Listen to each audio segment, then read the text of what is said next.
Hi everyone, in today's video I'm going to show you how to use Ask Studio in YouTube Studio in just a few simple steps.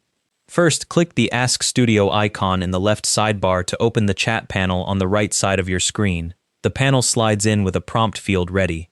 In the Ask Something field at the bottom of the panel, type your question. For this example, I'm asking it to summarize my last video. Click the Send button to submit your question, and the header updates to reflect what you asked. Your question appears at the top of the chat. Ask Studio processes your request and displays a detailed AI-generated response summarizing the video's key points and content.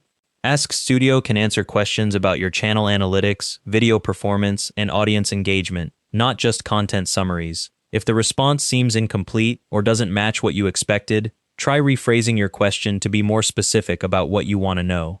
You can ask follow-up questions in the same chat thread to dig deeper into any topic. The conversation history stays in the panel until you close it, so you can reference earlier answers. And that's how to use Ask Studio.